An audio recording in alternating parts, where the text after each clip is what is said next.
Whatever works for somebody that might not work for somebody else. What works for neurosurgeons is we get too tired during the day, so there's no need for a routine. We just pass out.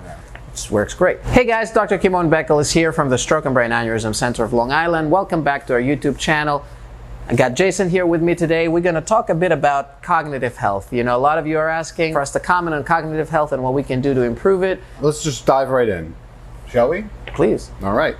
What are some lifestyle factors that can help maintain cognitive health as we age? So there's a couple of good points on that question, right? So of course, as we're getting older, cognitive health declines, right? Unfortunately. And it's part of life. And the reason for that is, of course, like our body is aging and is shrinking and things are changing, so does the brain. And the connections are not as sharp anymore, and our memory and our cognitive abilities are not as sharp. And so, fair question, what can we do in our everyday life to prevent that from happening? Of course, time is time and aging is aging, and of course we can never prevent it 100%. And there will be some natural cognitive decline that comes with age.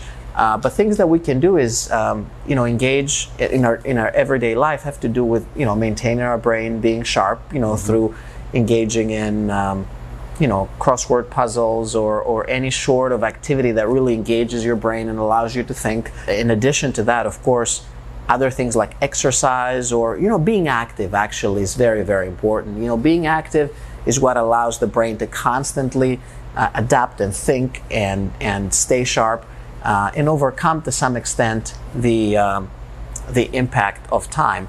Of course, inactivity is going to have the opposite effect. People that are inactive, either because as they get older, they get maybe depressed, they don't have a lot of relatives around or whatever happens, that inactivity will be detrimental to cognitive health. And to some extent, it's very tough to bounce back out of it once this process starts.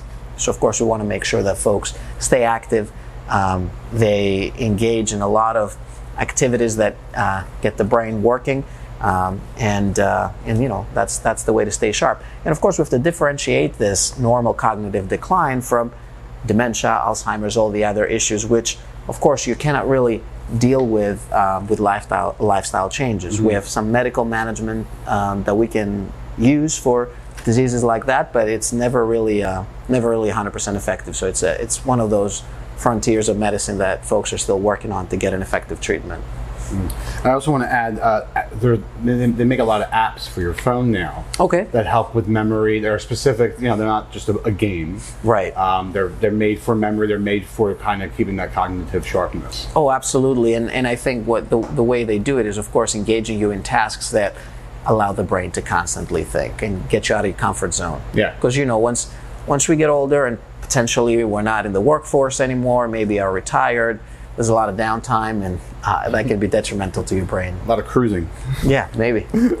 How does sleep affect our cognitive health? Great question. So, sleep is actually important for our brain function in general at any age, let alone as when we get older. Sleep is the time when our mind starts processing all the experiences, all the things that we saw and did during the day, and then puts them in categories that organize the way we think. Of course, if we have limited amount of sleep, we're not going to be able to go through that function. And I know you're laughing because you're thinking, in neurosurgery, we have limited amount of sleep all the time.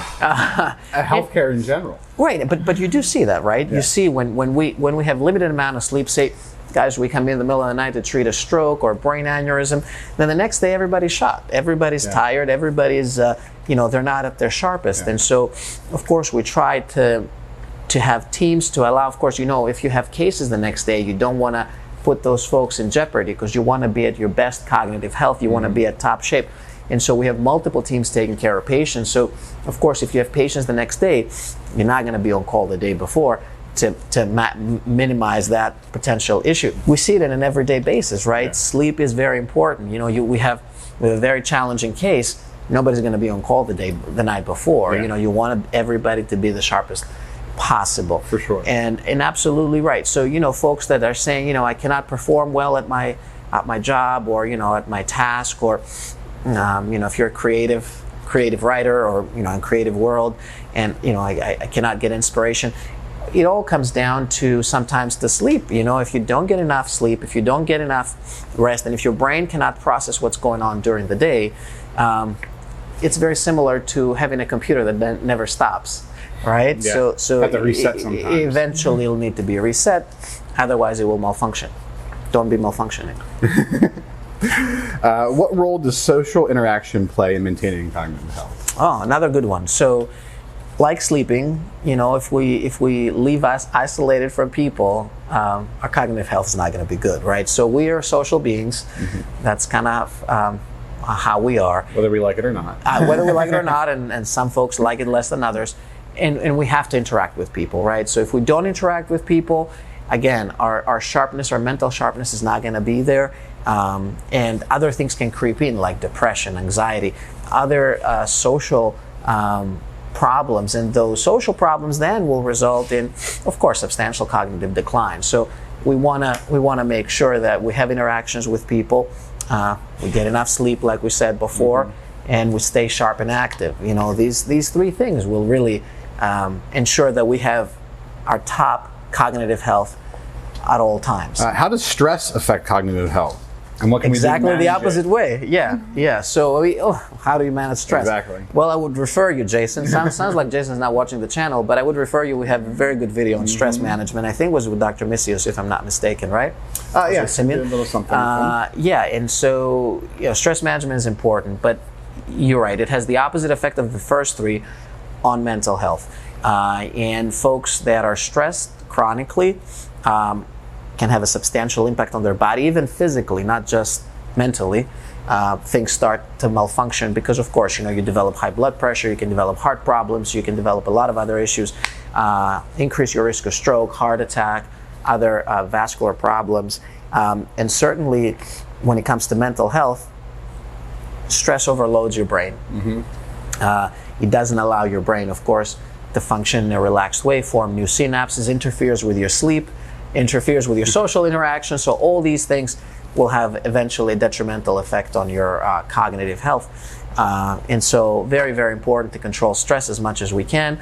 Of course, we advise you guys on a lot of these things, and we are in the middle of them, right? In neurosurgery, we're in the middle of a lot of stressful situations.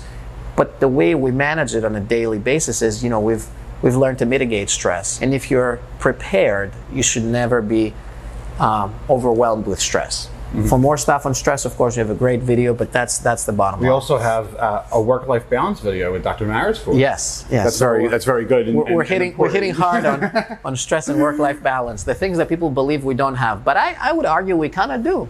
We've built a great team here, and a lot of people, and everybody's trying their best to support each other and achieve a good work-life balance, and of course minimize stress. How does nutrition impact cognitive health, and what dietary habits support brain health? I'm shocked that this question was not earlier, or was not asked from more people. This is something that's of course very trendy. What do we eat? How does it affect what we do? Of course, what we eat affects everything. It affects our health, and my mentality when it comes to diet and nutrition is really not that there is any magic pill or any magic diet or any secret sauce to get us super healthy and get us cognitively sharp.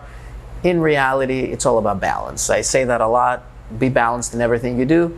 That applies to diet also, and nutrition. And your nutritional plan needs to be balanced, and balanced in a way that allows all categories of foods to be represented. Of course, I'm a big fan of not processed foods. Ideally, all your meals, with rare exceptions, should come from your kitchen.